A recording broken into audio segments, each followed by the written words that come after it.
ఏంటండి ఈ టైంలో వచ్చారు? ఏంటిదంతా? డబ్బులు తీసుకొని చాలా కాలం అయిందిగా, ఎప్పుడు ఇస్తావా అని అడగడానికి వచ్చాను. ఏ రావద్దా? ఈ టైంలో రావడం కరెక్ట్ కాదు కదండి. ఓ, డబ్బు కోసం ఏ టైంలోనైనా రావచ్చా? చూడండి, నా సమస్య ఏంటో మీకు తెలుసు. ఆయన చనిపోయాక లైఫ్ని ఎలా స్టార్ట్ చేయాలో కూడా నాకు అర్థం కావట్లేదు. పిల్లలు చిన్నవాళ్ళు. ఇప్పటికిప్పుడు మీ అప్పు నేను తీర్చలేనండి. అయితే ఓ పని చెయ్యి.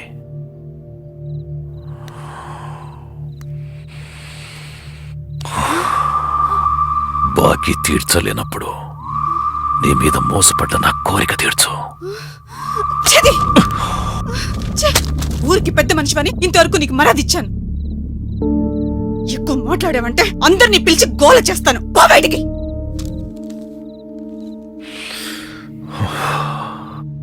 వెళ్తాను. నువ్వు తీసుకున్న 5 లక్షల డబ్బు వడ్డీతో కలిపి 6 లక్షలు అయింది. ఆ డబ్బిచ్చేస్తే నేను సైలెంట్గా వెళ్ళిపోతాను. లేదంటే లేదంటే కోర్టుకెళ్తాను. కోర్టుకెళ్తే ఏం జరుగుతుందో తెలుసా? నిన్ను జైలుకు పంపిస్తారు. నువ్వు జైలుకెళ్తే నీ పిల్లల పరిస్థితి ఏంటి? నీకు జైల్లో కూడా మనశ్శాంతి లేకుండా చేస్తా. నువ్వు నా కోరిక తీర్చకపోతే నీ పిల్లల్ని నీకు లేకుండా చేస్తా. తీసుకో, పడుకో, పడుకో. ఆలోచించుకో. నీకు దండం పెడతాను, నా పిల్లల్ని ఏం చెయ్యకండి. దండం పెడతాను, నన్ను వదిలేయండి. అయ్యో. అలా ఆమెను సైకలాజికల్గా లొంగ తీసుకొని ఎప్పుడు మూడొస్తే అప్పుడు బలవంతంగా తన కోరిక తీర్చుకునేవాడు. ఇదంతా జరుగుతున్నప్పుడు ఆమె 2 మగపిల్లలు దుప్పటి కప్పుకొని మదర్తో జరిగిన కాన్వర్సేషన్ అంతా విన్నారు. ప్రాబ్లమ్స్ ఏమున్నా కలెక్టర్ గారికి చెప్తే సాల్వ్ చేస్తారన్న మాస్టర్ మాట వాళ్ళకి గుర్తొచ్చింది. ఆ పిల్లలు ఎవరికీ తెలియకుండా ఎంతో బాధతో కలెక్టర్కి లెటర్ రాయడం స్టార్ట్ చేశారు. గౌరవనీయులైన కలెక్టర్ గారికి రాయనిదేమనగా, సార్, నా పేరు ఇషాన్, నేను 5th స్టాండర్డ్ చదువుతున్నాను. మా ఊరి సర్పంచ్ పేరు మధుసూదన్. అతను అప్పించాడని ప్రతిరోజు మా అమ్మని అరెస్ట్ చేస్తున్నాడు సార్. లొంగిపోమని బెదిరిస్తున్నాడు సార్. మా నాన్న ఈ మధ్య చనిపోయాడు సార్. మాకు ఎవరు లేరు సార్. మీరే ఎలాగైనా మమ్మల్ని కాపాడాలి సార్. అలా పేపర్ల మీద రాసి కలెక్టర్ గారి అడ్రస్ కోసం మాస్టర్ దగ్గరికి వెళ్తే అడ్రస్ ఎందుకని అడిగిన మాస్టర్కి అపశుభం తెలియని ఆ పిల్లలు జరిగిందంతా చెప్పారు. కానీ ఆ కన్నింగ్ టీచర్ కూడా మీ నాన్న మనిషి. వెంటనే మీ నాన్నకు ఫోన్ చేసి మొత్తం చెప్పేశాడు.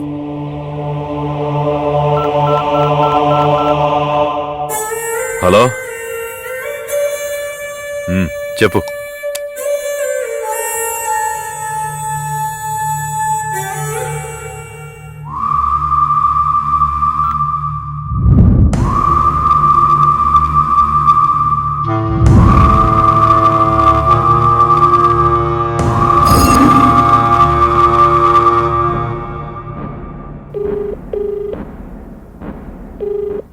రే మళ్ళీ ఆ మధుమని పిల్లలిద్దరిని లేపాయి. ఒక చిన్న క్లూ కూడా దొరకొద్దు.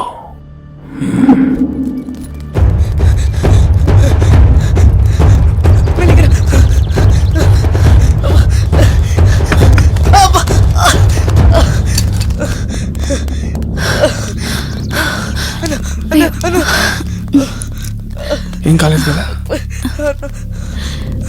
పేపర్లు ఏంటి?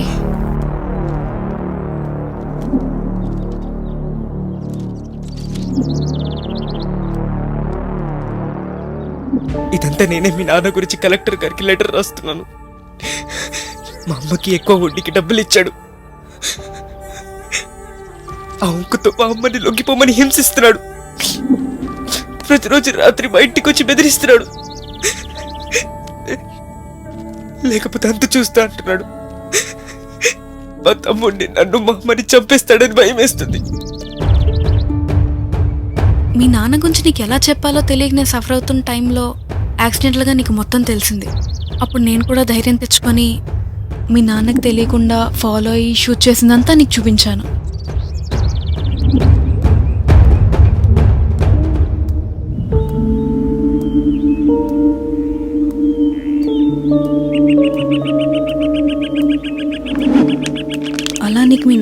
విషయాలు తెలిసిన తర్వాత ఎలా అతన్ని మార్చాలా అని నువ్వు సఫర్ అవుతున్న టైంలో ఎంబీబీఎస్ చదువుతున్న మీ రిలేటివ్ అమ్మాయి ఒకరోజు మీ ఇంటికి వచ్చింది. Hi, Auntie. It's been so long. So cute. Hi, Uncle. Hi, How are you?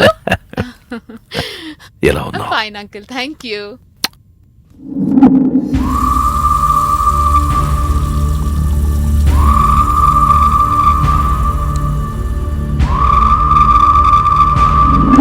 ఆ అమ్మాయి చాలా అందంగా ఉంటుంది. దాంతో మీ నాన్న కళ్ళు అమ్మాయి మీద పడ్డాయి.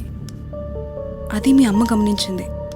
అప్పటి నుంచి ఏం చేయాలా అని ఆలోచనలో పడింది.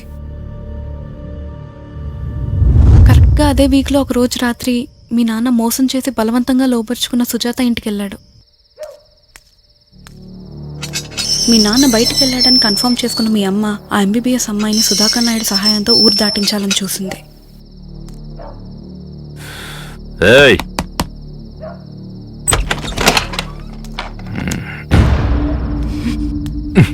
ఇక నుంచి మా ఇంటికి రావద్దు.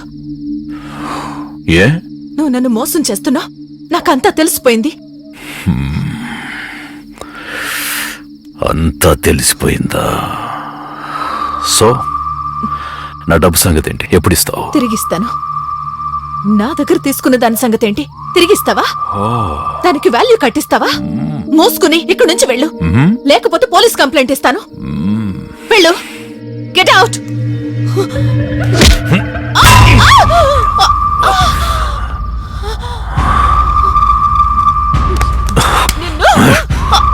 నన్నే కొడతావా?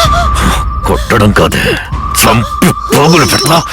ఆ సుధాకర్ నాయుడు మీ ఇంటికి వచ్చిన అమ్మాయిని ఊరు దాటిస్తున్నాడన్నా? ఏంటి? అవునన్నా? నీ సంగతి తర్వాత చెప్తా. పదండ్రా. అలా మీ నాన్న అక్కడి నుంచి పరిగెట్టాడు. ఇదంతా నేను ఒక హిడెన్ ప్లేస్ నుంచి షూట్ చేశాను. ఆ తర్వాత నేను కూడా మీ నాన్నని ఫాలో అవుతూ వెనకాట్లే పరిగెట్టాను.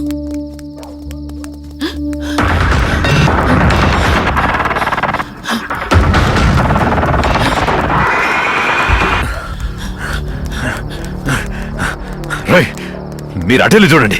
పండి.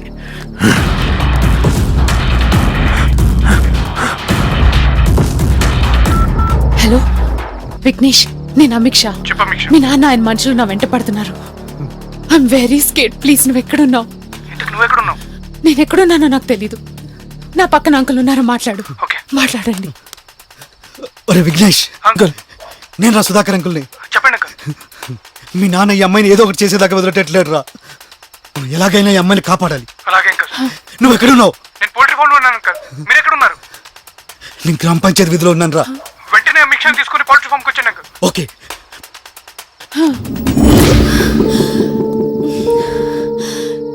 షిట్.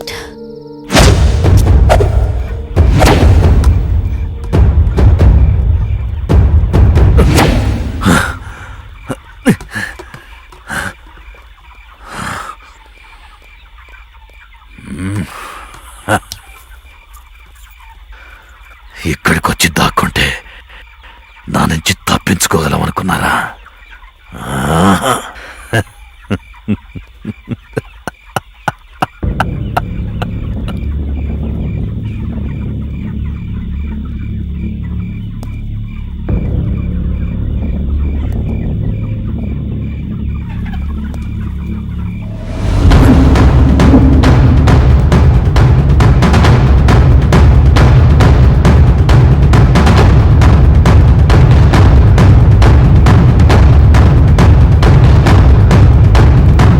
నాన్న, నీకు పిచ్చి బాగా ముదిరింది నాన్న. రా నాన్న, మెంటల్ హాస్పిటల్కి వెళ్దాం. రేయ్, నువ్వు చిన్న పిల్లాడివి. ఇదంతా నీకు అర్థం కాదు. వెళ్ళిపో. అర్థం కాకపోవడానికి నేను ఇలాగ మదమెక్కలేను నాన్న. రేయ్,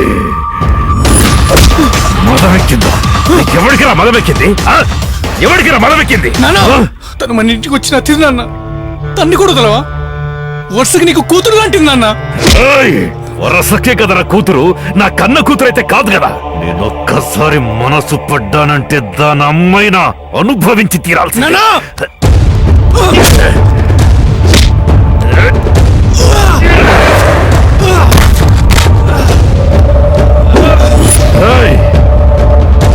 వీడిని చూసుకోండి రా.